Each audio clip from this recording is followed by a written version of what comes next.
Sejam muito bem-vindos. Estamos aqui no SciTalks. Vamos falar de transformação digital na construção pesada. Eu sou o Fernando Gil, Head do segmento de Construção Civil e Engenharia aqui na Seidel. Antes de mais nada, não esqueçam de conferir nossas redes sociais. Estamos no LinkedIn, no Instagram e aqui no YouTube. Lembrem de acompanhar nosso calendário de eventos.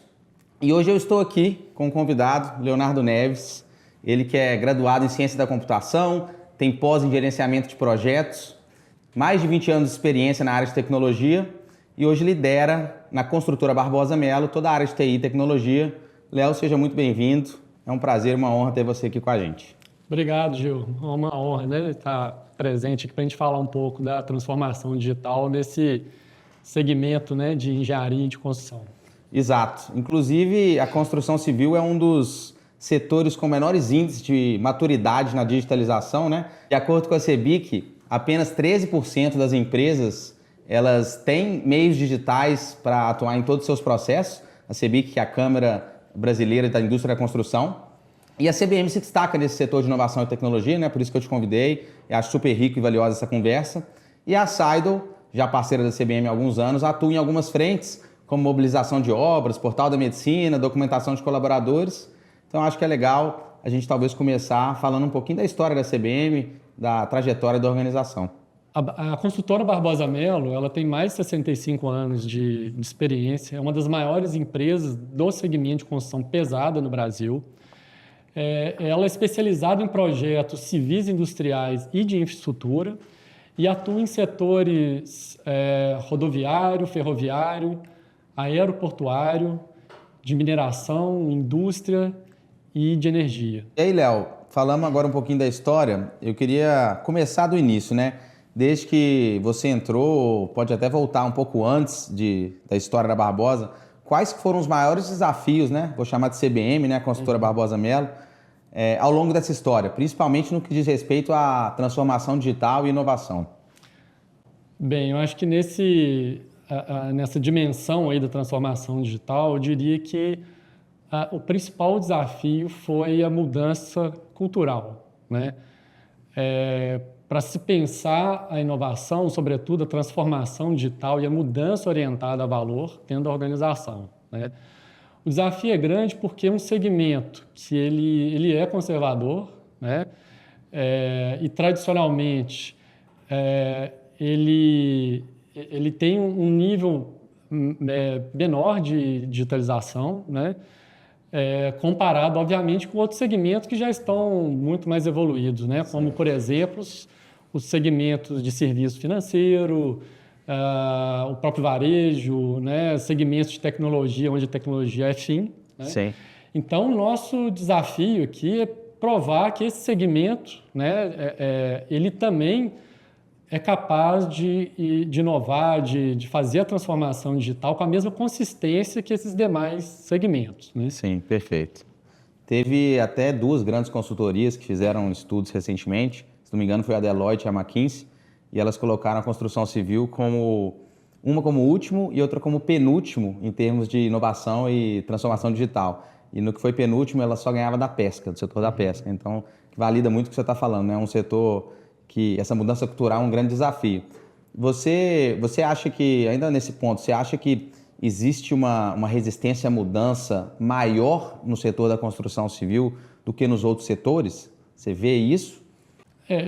Como eu disse, né, eu acho que isso acontece em função, né, desse perfil mais conservador, mas o que eu posso dizer é que esse cenário está mudando, né? Eu posso Legal. dizer pela nossa própria experiência, né, dos movimentos de mudança cultural que a gente tem feito, sobretudo sobre as iniciativas de inovação, de transformação, mas também do que a gente está vendo no segmento como um todo, né, dos nossos pares aí que também estão se movimentando, né, também estão buscando ser protagonistas aí nesse segmento. Então, eu acho que é um dos segmentos aí que estão se esforçando mais para poder avançar numa perspectiva aí de transformação, né? E talvez por estar tão no fim da fila, tem muito potencial aí não explorado ainda, né, nessa parte de digitalização na engenharia, né? Exatamente. Tem várias vertentes aí com muitas possibilidades de transformação, né? Sim.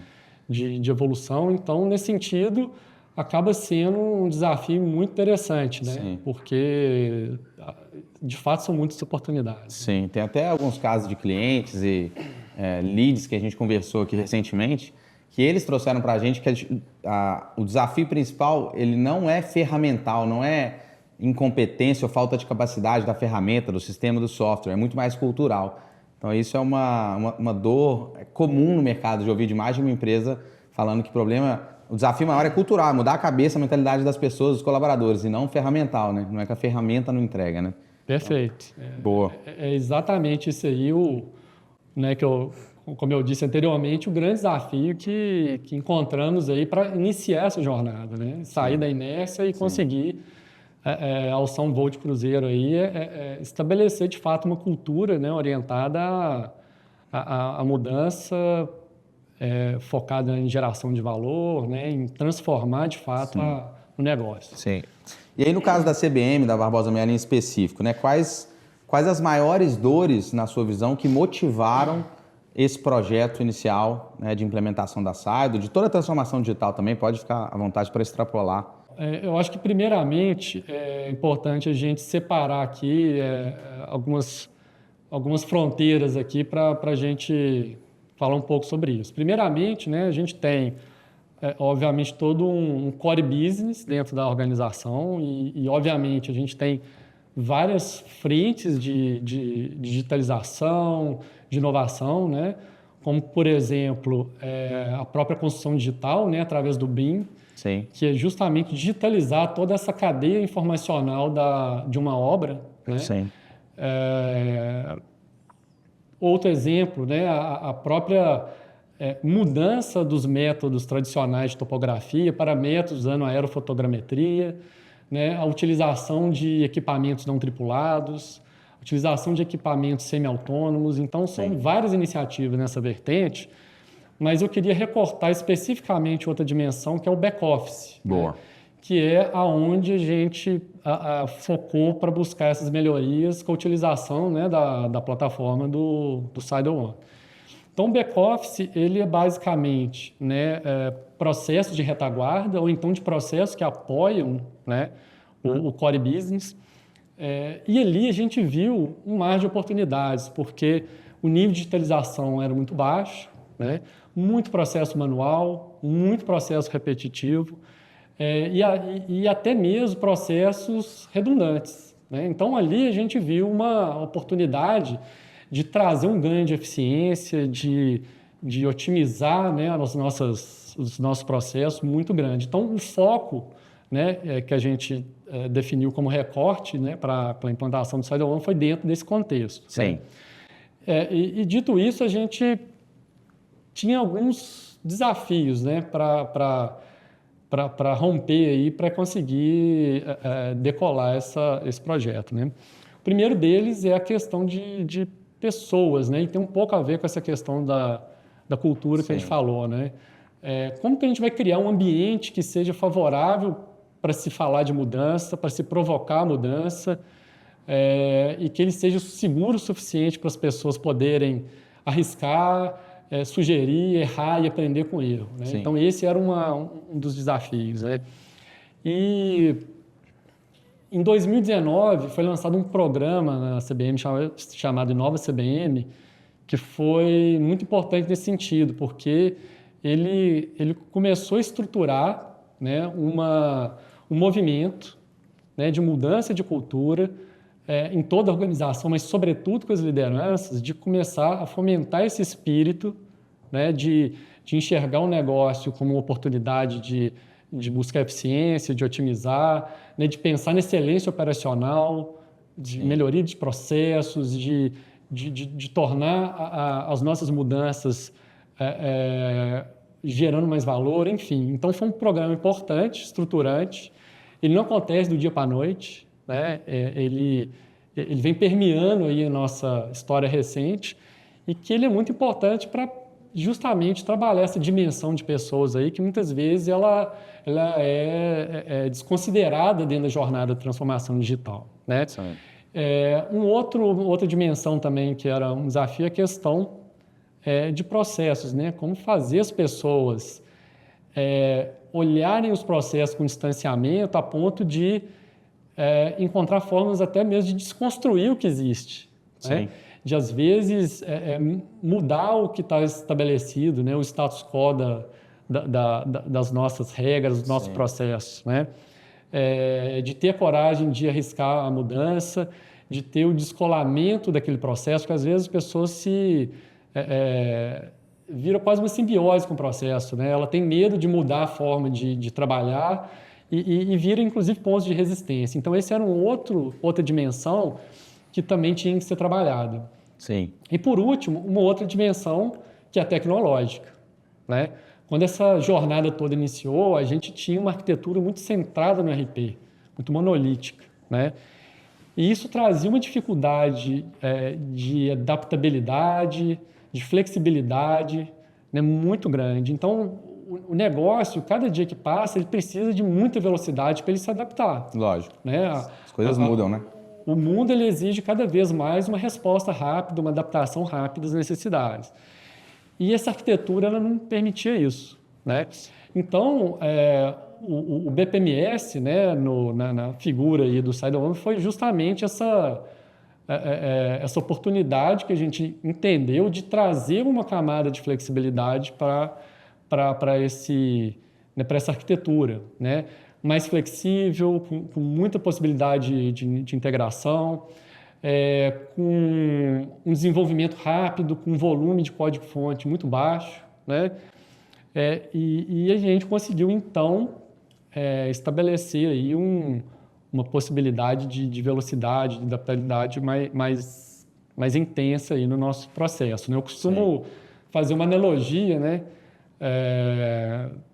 Você tentar fazer adaptações do negócio, né, de processo de negócio no RP, é como você fazer uma mudança de rota com o transatlântico, 180 graus, né? Ele vai fazer lentamente com uma curvatura longa, né? Perfeito. Só que o negócio ele pede uma lancha, ela tem que fazer uma curva em alta velocidade e com uma curvatura baixa. Então a lancha que a gente, né, trouxe aí como um instrumento, uma ferramenta, na dimensão de tecnologia, né, foi o SideOne aí. Então a gente conseguiu criar uma arquitetura mais maleável, mais flexível, mais desacoplada, né, com um pouco mais de fragmentação nos serviços, e a tendência disso foi o quê?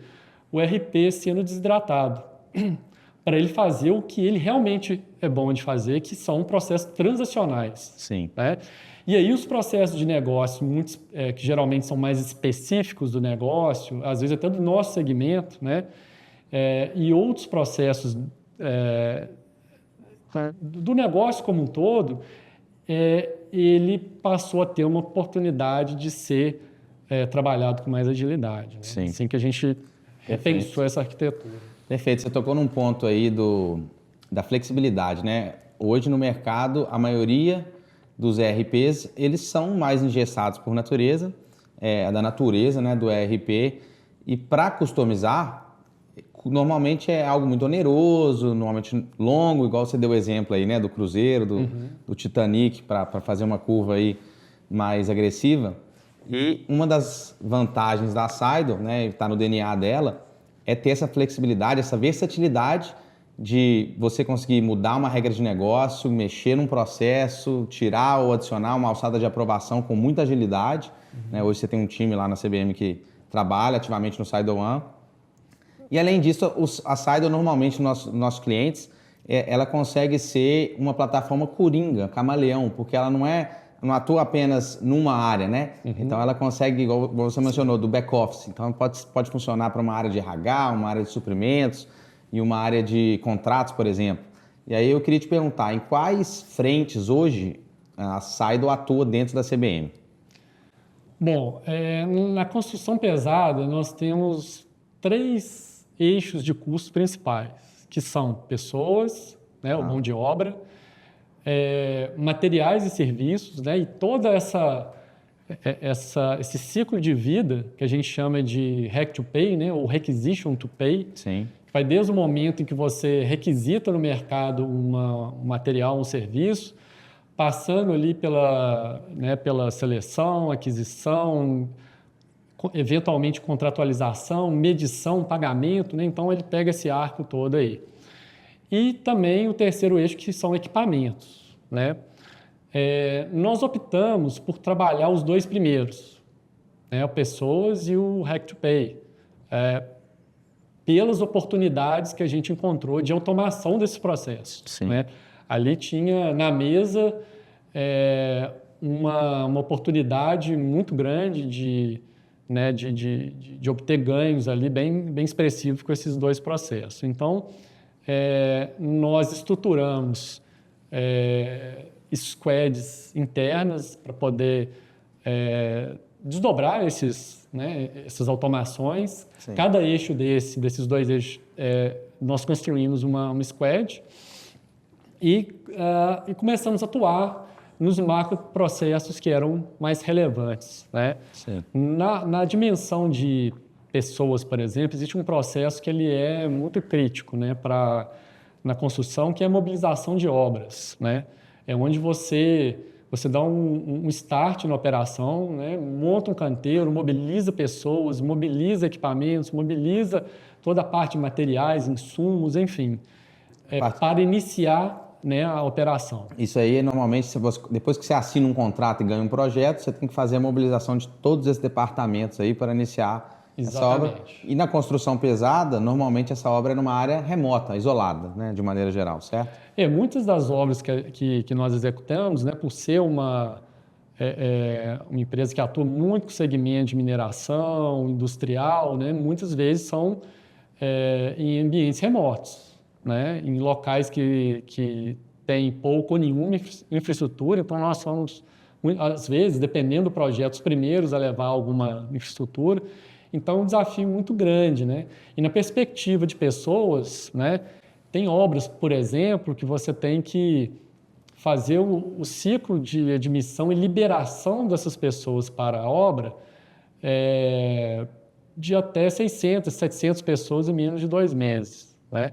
Então, a oportunidade de automatizar esses processos, né, ele trouxe maior controle para esse processo, ele trouxe maior escalabilidade, né, porque eu consigo rodar essa esteira aí com muito mais controle e leveza, né, no dia a dia, e também criar toda uma possibilidade de gestão da mobilização, porque eu estou gerando uma massa de dados ali digitalizada. Sim. Que vai me gerar diversos painéis operacionais, gerenciais, vai ajudar a produzir inteligência em cima disso. Então, foi um macro processo que a gente escolheu para poder trabalhar inicialmente. Né? E no Hack to Pay, escolhemos alguns processos específicos, né, que a gente entendia que eram importantes, como o processo de requisição de materiais e serviços, entrada de notas fiscais, né,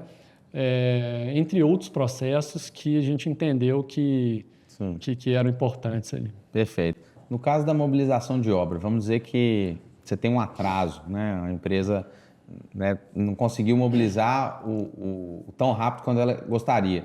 Quais impactos isso tem para a companhia, principalmente financeiro? Um dos principais problemas é o atraso do início do fluxo de caixa. Quanto mais eu atraso o início da operação e das entregas, né, dos entregáveis que foram contratados, obviamente eu demoro também para iniciar o fluxo de recebimentos. Então, entendi. É um risco aí importante aí, por isso que é um processo crítico. Boa. Beleza, maravilha. E hoje na CBM, qual que é o time envolvido na atuação do SideOne? É um time interno de TI? É um time interno de processos? Ou é um parceiro, um terceiro subcontratado? Bom, nós estruturamos as duas squads internamente. Né? Então, dentro desses times aí, nós temos um time de desenvolvimento, né, da própria TI. mas também pessoas do negócio fazendo parte desse time, né? Então, para cada dimensão do negócio ali que está sendo trabalhada, existe uma pessoa, Sim. um representante dentro desse time, né? Um Product Owner, que ficará responsável pela condução e priorização das necessidades funcionais, né? Mas, eventualmente, a gente tem demandas eventuais, geralmente projetos maiores, né? E que, eventualmente, pode demandar de uma urgência maior. E aí, nesse caso, a gente vai até os nossos parceiros externos para poder compor temporariamente esse desenvolvimento desses projetos. Então, eles se integram ao time, às squads, né, para a execução dos projetos até o término deles. Então, a gente tem essa maleabilidade, né, essa válvula aí de descompressão quando a demanda ela flutua, né? Sim. Legal que você tem essa autonomia para poder editar uma regra de negócio, mudar, eliminar, alterar um processo, porque você tem esses 2 squads internos, mas se você precisar de uma entrega rápida, um projeto novo, você tem essa flexibilidade de contratar um parceiro para poder entregar alguma coisa ali nova do zero, né? Maravilha. Beleza. Dos nossos pontos fortes aqui da Saido, tá? Flexibilidade, capacidade de integração, escalabilidade da plataforma. Quais, na sua opinião, são aqueles que você percebe que impactam mais diretamente na criação de metodologias ágeis dentro da CBN? Bom, acho que tem vários, né? A questão da flexibilidade, como eu comentei inicialmente, né? Eu acho que é um aspecto muito importante, porque ele dá essa velocidade, né, que a gente havia falado, né, de manobrar, de atender a necessidade do negócio com rapidez. Sim. A capacidade dele de integração, que é muito importante, né? Como a gente está orquestrando fluxos de trabalho, né, de processo de negócio, existe uma necessidade óbvia aí de navegação de dados para dentro e fora com vários outros sistemas, né?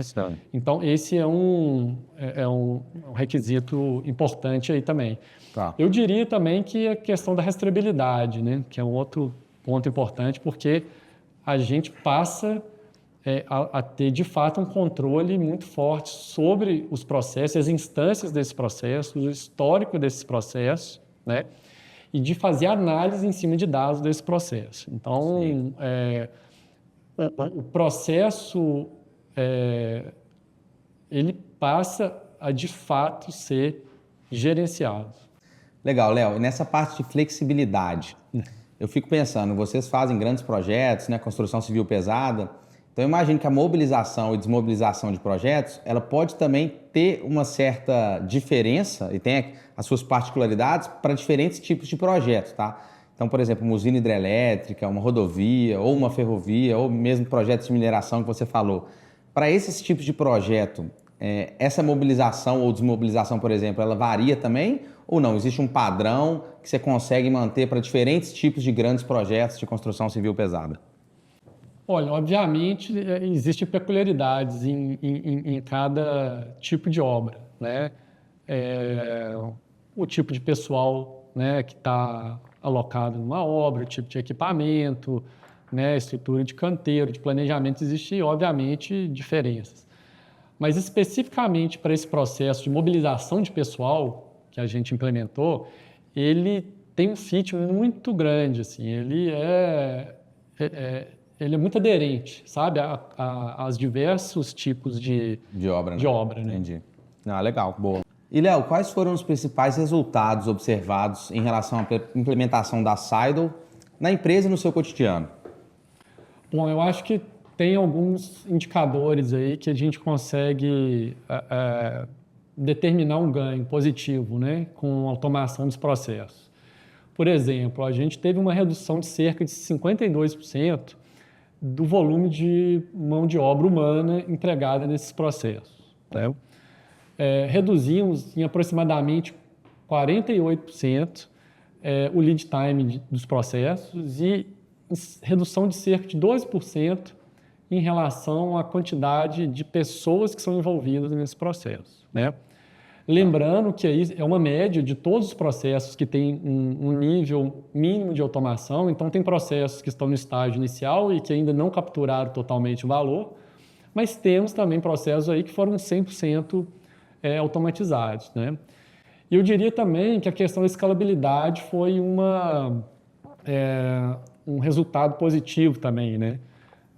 Você pensa, por exemplo, aí um processo de mobilização de pessoal, onde para cada pessoa você roda um ciclo aí de recrutamento, de seleção, de admissão, de contratualização, exame médico, crachá, treinamento obrigatório, centenas de vezes num espaço curtíssimo de tempo, né?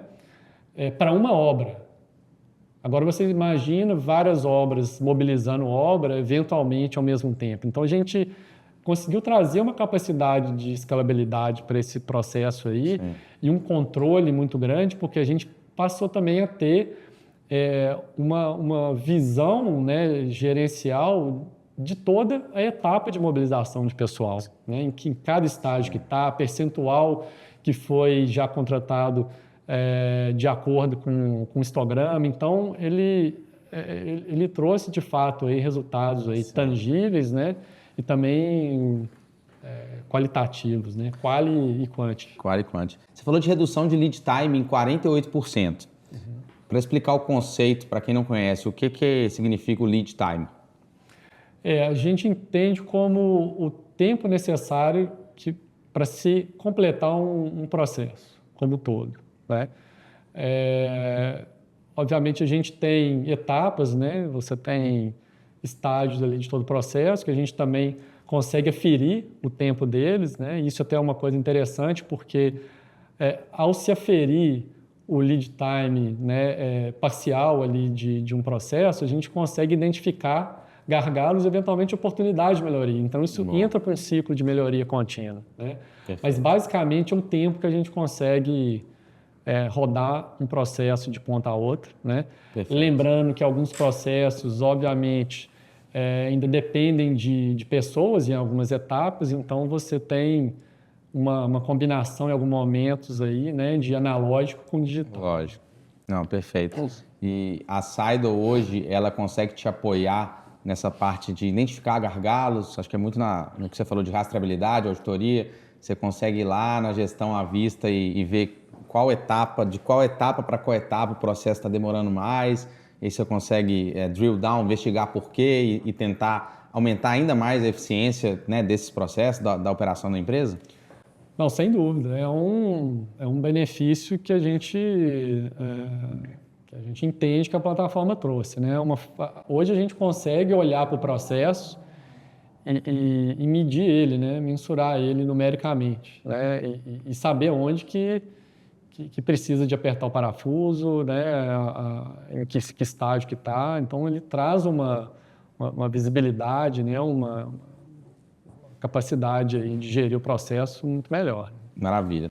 E agora, olhando para o futuro, Léo, quais as expectativas suas e da organização como um todo de digitalização para a CBM, né? Quais processos você vê ainda a serem automatizados? O que pode ser ainda feito de inovador e através da tecnologia e da Saido na CBM? Falando especificamente do back-office, né? A gente, nessa jornada toda até o momento, a gente conseguiu construir uma fundação, vamos dizer assim, né? Estruturar os macroprocessos mais relevantes, mas eu entendo que ainda tem muita oportunidade de extrair mais eficiência deles, né?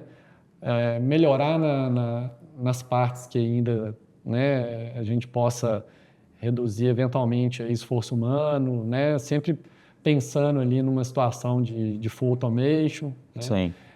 Mas também tem outros processos que a gente pretende implementar, né, no nosso back-office, né? Como, por exemplo, aí, automação da matriz fiscal, por exemplo, né? Que é um processo que ele tem características aí de automação completa. Sim. E a gente também tá trazendo aí a possibilidade de implantar também o RPA, né, que já é uma realidade para nós, né? A gente vai começar a robotizar alguns processos aí complementares ao BPMS, né, ao SideOne, né? Então, é uma frente aí também que a gente está trabalhando. Legal, Léo. E aí, você falou isso, me lembrou uma coisa. Lá na CBM vocês têm um ERP, tem a Sido e, obviamente, outros sistemas lá no emaranhado de sistemas da companhia. Mas hoje você tem alguma visão no seguinte sentido: RP, faça o trabalho contábil e parte do financeiro ali, que é o que você naturalmente deve fazer bem, e Sido tenta abraçar diversas demandas da organização, que você vai ter a flexibilidade, versatilidade, né, por ser uma plataforma all-in-one para poder atender. Como que você vê isso hoje no ecossistema lá da CBM? É justamente isso, né? Uma arquitetura totalmente integrada, né? O SideOne, por ser um orquestrador de processos, né? De ser um local onde a gente desdobra processos que permeiam várias disciplinas, né? Ele, obviamente, precisa integrar com diversos sistemas, né? Incluindo e principalmente o RP. Então, os processos que a gente desenvolveu, eles são todos amarrados aí com o RP para garantir toda essa integridade, essa consistência aí das operações que são transacionais, né? Então, é isso aí, são sistemas completamente integrados. Perfeito. E aí uma dica, um conselho, uma recomendação para quem ainda não está tão avançado, talvez igual a CBM, que é referência no mercado da construção e referência também em transformação digital, e quem está assistindo a gente aí também, o que você talvez poderia aconselhar ou sugerir para quem pensa em começar essa jornada ou está muito no início dela, mas já está com aquela vontade de, preciso digitalizar, preciso sair do manual, do físico, reduzir volume de papel nas obras.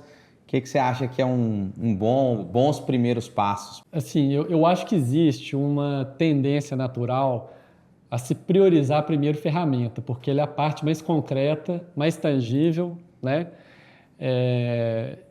E isso pode ser, às vezes, um risco. É importante que seja também, né, trabalhado as dimensões de pessoas e processos. Né?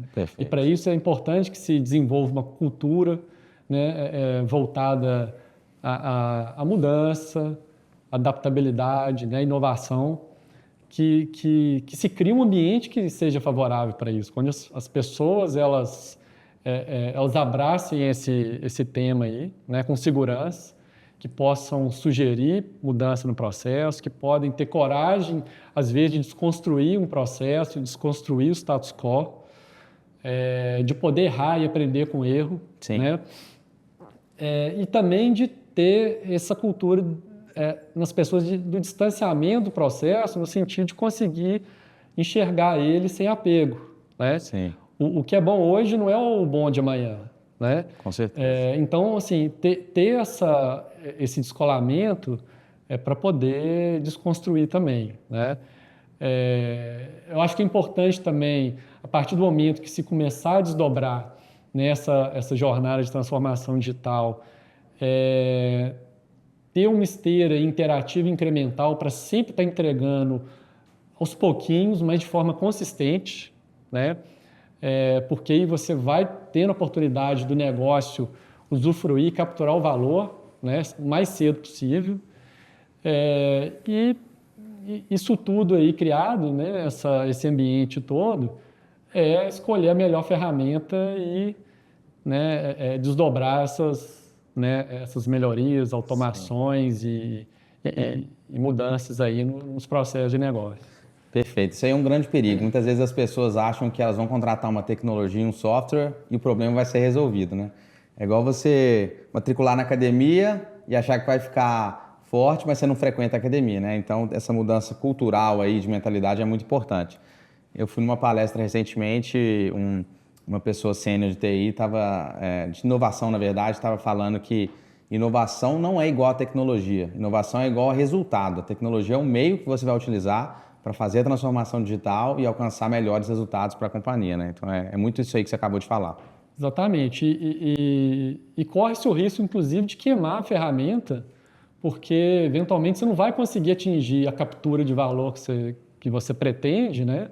De gerar valor, porque você não estava preparado do ponto de vista de pessoas, de cultura, para provocar essa mudança, né? Então, a ferramenta acaba sendo, né, o bode expiatório ali para o insucesso. Então, é importante que esse arcabouço aí todo de pessoas e processos também sejam considerados dentro né, dessa equação da jornada de transformação digital. Sim, né? isso acontece demais. Eu lembro quando eu morava na Austrália, também trabalhava na indústria de software, era muito recorrente, não só na indústria de construção civil, o insucesso de um projeto ser destinado à ferramenta, né? E, às vezes vai ser, mas acho que na maioria das vezes é essa parte aí que a gente está falando agora. Bom, Léo, acho que muito rica, valiosa a conversa. Obrigado por ter compartilhado tudo. Não sei se você tem alguma dica ou comentário final aí a fazer, fica à vontade. Mas queria te agradecer de verdade. Acho que é muito valioso e acho que essa conversa pode ajudar muita gente que está no início ou ainda nem começou essa jornada de transformação digital na construção. Não, obrigado pela oportunidade, né? Acho que é importante a gente ter um espaço para falar da transformação digital nesse segmento, né, de construção e engenharia, que está evoluindo muito rapidamente, né? O que eu fico aqui, né, de consideração final é que a transformação digital ela é uma jornada e ela não é de curto prazo e talvez nem de média. Então tem que ser resiliente nessa jornada, né? Tem que considerar esses aspectos todos que nós falamos, né? E principalmente para você conseguir manter essa jornada sustentável e orgânica, você tem que estar sempre capturando valor, sempre gerando valor. A partir do momento que você não consegue mais gerar valor para o negócio e vira inovação por inovação ou transformação por transformação, ela deixa de perder o sentido. Então, sempre ter um olhar nessa jornada no resultado. É isso que importa no final do dia, né? Perfeito. E aí, trazer toda essa, né, esse ferramental, né, esse conjunto de práticas aí para implementar. Perfeito. Acho que o ser humano, por natureza, ele tem o ímpeto, a energia, ele se motiva, mas ele costuma querer resultados no curto prazo. E aí, na transformação digital, você deixou bem claro que, na maioria das vezes, você tem que ter uma resiliência, né, uma consistência de médio e longo prazo, focado na geração de valor. Perfeito, é isso aí. Pessoal, obrigado para quem chegou até aqui, assistiu até o fim. Qualquer dúvida, deixa no chat, a gente vai endereçar todas as perguntas e comentários. Sigam a gente nas redes sociais, acompanhem nosso calendário de eventos e até a próxima.